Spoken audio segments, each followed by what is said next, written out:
Hey guys, Tops 85401 and Titanic Taters here with Baseball Junkies TV. Welcome to another episode. Welcome to another episode. This is the official episode 4. We did a short one last time, which was 3.5. Yeah. But we've had some good suggestions, and I'd like to thank you all. Well, we'd both probably like to thank you all. Thank you, everybody. Really commenting on the videos and really kind of making the community what it's becoming. So we've had some good suggestions as far as what to do for our next video, and we got one that was suggestion to do a little video for people that are getting back into collecting or are just starting. Yep. Because this is a huge hobby. There is so many different things out there to collect, and if you're new, it could be very overwhelming. Or if you're getting back in the hobby, especially for people that collected during the junk era, which would be 88 through 94, or who knows, right, whatever, 86 through 95, whatever you guys define as the overproduced junk era. Yeah. A lot of people are starting to get back into collecting that collected in the late 80s and early 90s. And when you jump back in, it's just the hobby is just completely different. So we thought we'd throw out a few tips out there. So Eric, I'll let you get started.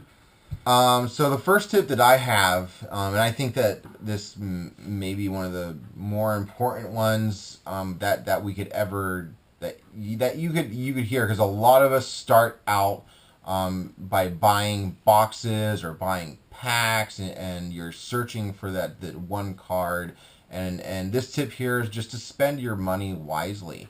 And Nate and I have talked about this off camera, but both of us kind of agree that it's better if you're going to take $200 to take that $200 and buy the cards that you actually want, versus going out and buying a box of Bowman Chrome to try and hit that Miracle Rookie card or the Miracle Rookie autograph.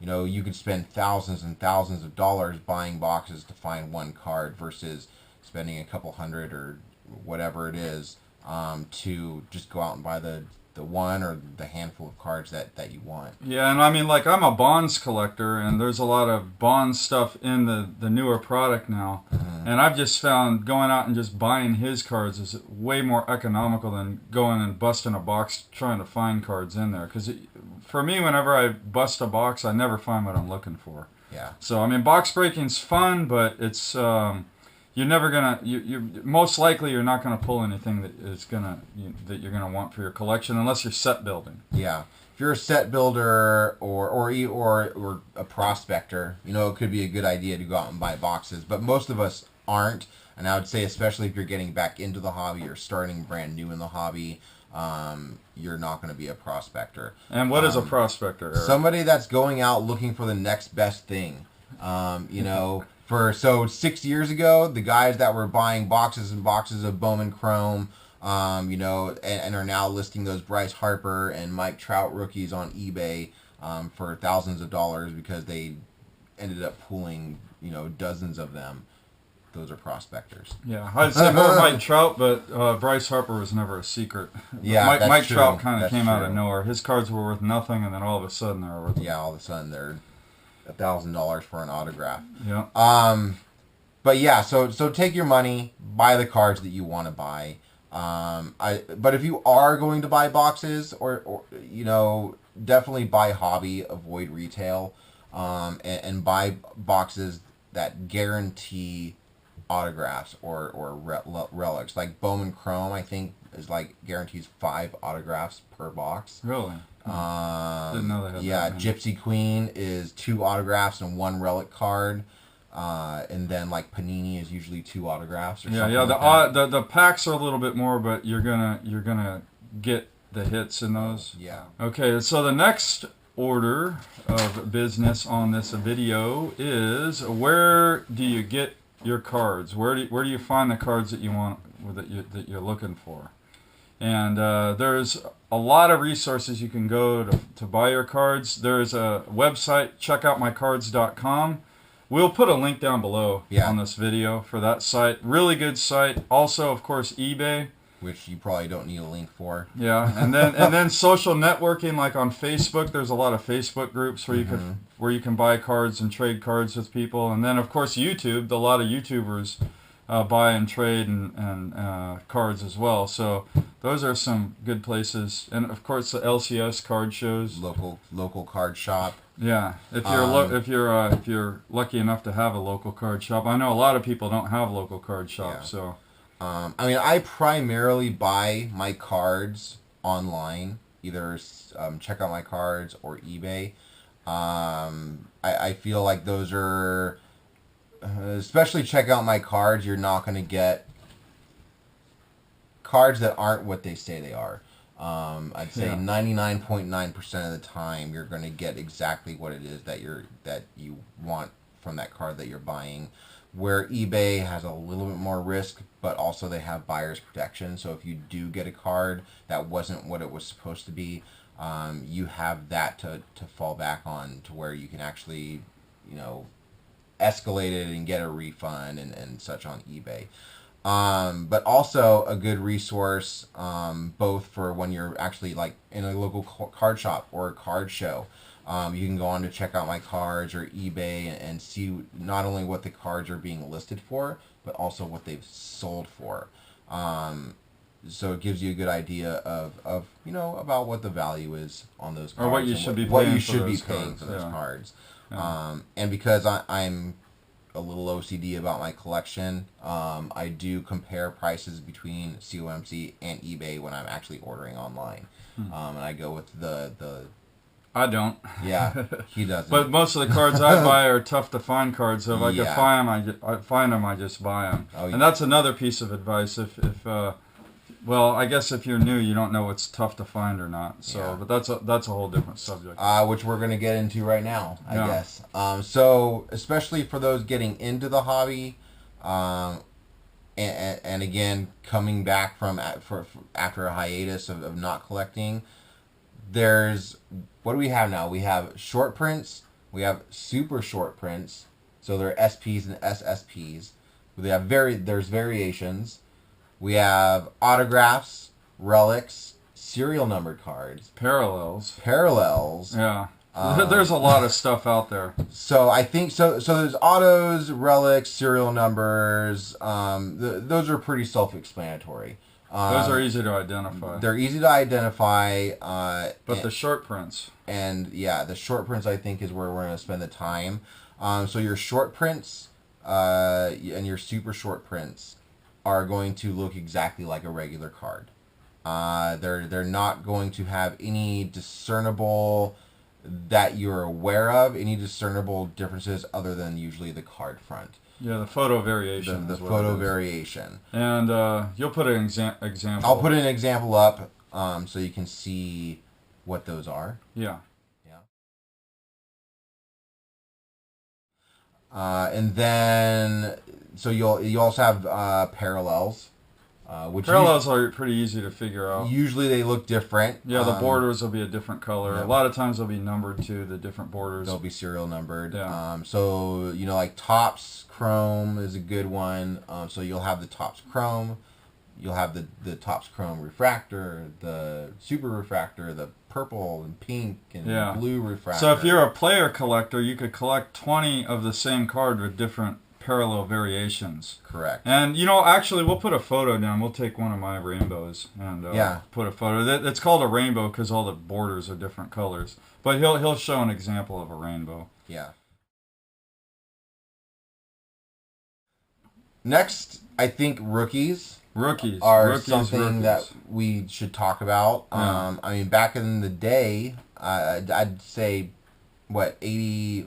I mean, even back as far as the 60s up until 2006, you would have rookie cards that didn't actually have logos that they were. Yeah, rookies. The new ones, you can see there has like a rookie card logo. Yeah. That you can see on that card. Mm-hmm. And so a player could have a card that actually was produced before their rookie year, but it will not be a rookie card unless they have debuted in the Major League Baseball. And after they've debuted in Major League Baseball, any card produced can have that rookie card logo. Correct. If they haven't debuted in Major League Baseball, it will be called a prospect card. Mm-hmm. And a lot of times rookie cards will hold more value than a prospect card, unless it's the first prospect card. Correct. A lot of times a first prospect card will have more value than the actual rookie card. And I'd say probably Bowman and probably Don Russ / Panini are the ones that where you're going to see the most prospect cards. Bowman, yeah, Bowman for sure. Yeah, I mean, if you're a prospector, you want to collect Bowman. Yeah. I'm not a prospector, so I don't collect Bowman. I don't buy Bowman. I don't care about Bowman.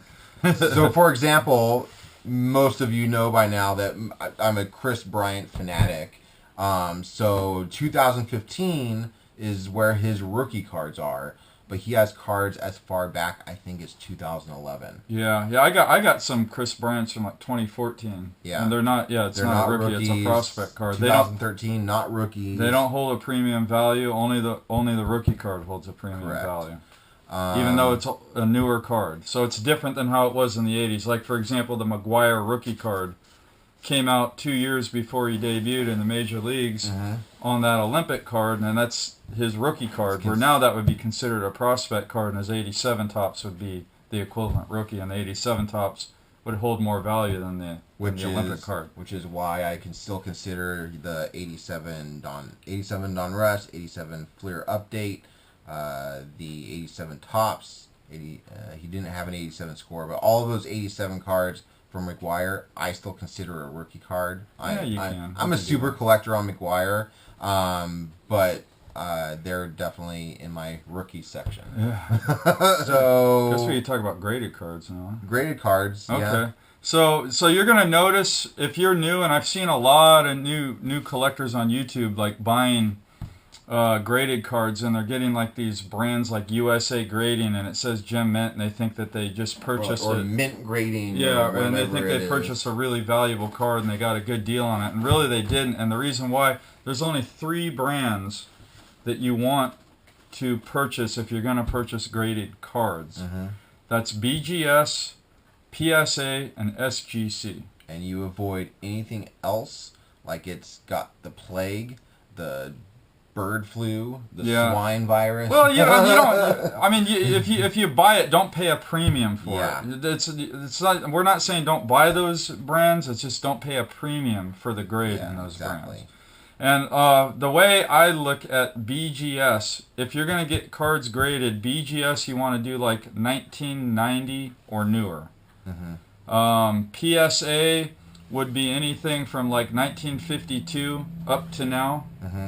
And then SGC, you would want to get pre-top, so like 1951 or older. So any of those older Bowman cards, those off-size cards when there was real no, what would you call it, like normal size card. They were all different size cards every year. So from the 40s or below, you want to go SGC. SGC, they are the experts on the real old stuff. Don't get BVG, which is BGS's version of vintage cards. You don't want to get Beckett vintage grading. I mean, it holds a premium value, but PSA and SGC, I would recommend it way over Beckett the vintage. BCCG also. Yeah, that's a Beckett's budget slab. That's don't pay a premium for it. I mean, I'm not saying don't buy it, just don't pay a premium for those cards. Vintage cards? You want to vintage cards, I mean, really, my feeling on vintage cards, and I think it's a little bit different from Nate's, is really if you're going to buy a vintage card, buy a graded vintage card. For one, you're going to know that it hasn't been altered, meaning the seller hasn't actually trimmed it, so it makes it look sharper, colored it in, or anything like that. It just authenticates that it hasn't been altered. Basically. Or unless you're at your card shop or something like that, or it's a really reputable seller, it's worth taking a shot at it every now and then. Or if you're a set builder on vintage, it's okay. Like to get the common cards, you don't need them graded. You buy those raw. I just finished a 1959 top set, and I bought everything raw. Yeah. So. But I will note that one of the cards that he bought was at a card show we went to, and when we were on our way home, he was looking at it and he's like, this one's been trimmed. And he was so disappointed. I don't remember which card that was now, but yeah, I mean, sometimes they're trimmed. Yeah. So You got to be careful of trim cards. Yeah, you got to be careful of that. And then I think we wanted to just kind of talk about people. Be careful what you buy, especially when dealing with rookie and rookie reprints. That's something that we wanted to note. So you'll have your rookie card, and then you'll have your rookie reprint. So what we'll do, we'll put up a picture specifically. We'll do the Robin Yount example. We can actually probably even just show it now. Yeah. So these are a couple of rookie reprints or reprints of vintage cards. Vintage reprints, yeah. If you see up close, I'll hold it really close. It says reprint on it. And once I get this edited, if you can't see it, I will just put a couple of pictures up for you. But what people will do is they'll rough it up a little bit. They'll scuff up the reprint so you can't see it, or edit it out somehow, and then sell it as a legitimate vintage card. Yeah, I mean, even on these smaller Bowman cards, you could always trim the border. Like, these are 89 Bowman. A lot of you guys will probably remember these from back in the 80s. But you could, like, cut this, and then where it says reprint on the side, scuff it up, maybe make the back look like it was glued into an album, and then, someone might sell it for $100 when it's worth nothing. And then we be careful of that. Yep, and then we have a couple. They do that with Honus Wagner T206s. Yeah, and especially when you're buying online, eBay specifically, you'll go in and type in, like, for example, 2001 Bowman Chrome Albert Pujols rookie. Okay, and then towards the end of that, or in the actual listing under the item description, it'll say 2015 reprint or 2014 reprint SP or something like that. So that's just something to be aware of when you're out there looking for a rookie. Just do some due diligence and make sure that it's actually the rookie. Yeah, and one card you want to be careful of is a Mike Trout Topps rookie, because they did Topps. These are not like 2014. I think they did them like 14. They did one this year where they make reprints of the actual rookie card, so you got to make sure it's the real rookie card. The only way to really do it is to look at all the pictures, make sure you got a picture of the front and back. And these reprints are not fake cards, guys. These are reprints. They're not. It's not someone trying to scam or the manufacturer trying to scam people. But sometimes sellers will confuse you. They're real cards. They look just like the actual card that you're trying to buy. But I'll say reprint. And most sellers will list on there that it's a reprint. Yeah, I even saw a Pujols reprint rookie at a card shop, and the dealer didn't even know it was a reprint. I had to tell him, hey, did you know this is a reprint? And he's like, what do you mean? I said, look on the back. Yeah. Oh my God! And he had it for like $50 in the showcase. This was 5 or 6 years ago when the Pujols was going for $50, and it was like a $5 card or whatever. Yeah. So just be aware if you're looking for rookies that, especially of top stars like Mike Trout or Bryce Harper or Chris Bryant, Albert Pujols. Yeah. They all got reprints. Specifically those modern, 2001 up. Yeah. And then in the scan, you'll put a scan on the Yount. But on the vintage rookie reprints, it'll always say like Topps in the corner, or like Topps Archives in this example. Whereas the actual vintage cards, they never had the Topps logo because Topps was the only brand. You didn't have to put a logo on the front of the card back then. Exactly. Yeah. So vintage cards, none of the vintage cards will say Topps on it anywhere. Okay, that's a good one to note too. Yeah. I think that's kind of all I had for as far as preferences for you. We were discussing buy the card, not the grade. Okay? Yes, buy the card if you're gonna buy a vintage or buy the card, not the grade. Correct. So Nate has more of a preference for having sharp corners on his cards, where I have more of a preference for wanting a more centered card. That's just more aesthetically pleasing to my eye, where he's really more into the sharp corners. I like sharp corners. I cannot lie. So that's just something, buy the card for what you feel is more valuable to you. Because most of us aren't getting into this hobby to make millions of dollars on our card collection, Yeah. you know, when we're 60 or whatever.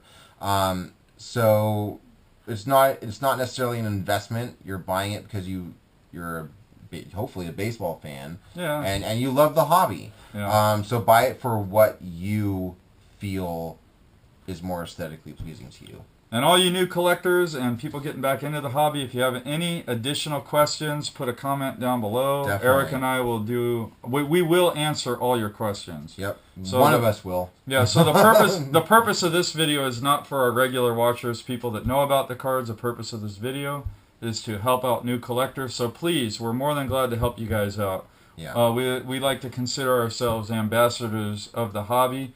We love this hobby and we love to help people out if they have any questions. So just go ahead and comment down below. Yep. If you have any questions. If you have any questions, questions about value, question about, you know, what's a better card to go after, blah blah blah. So I think that's all we have for now, right? Yep, that's all we have for now. All right. So we definitely appreciate you watching. And again, if you haven't subscribed to our other channels, we both have our individual channels. Mine's under Titanic Taters, 2 words, capital T's on both. And then Tops 85401. And if you can guess what Tops 85401 means, comment down below. All right, guys. Thanks for watching. Peace.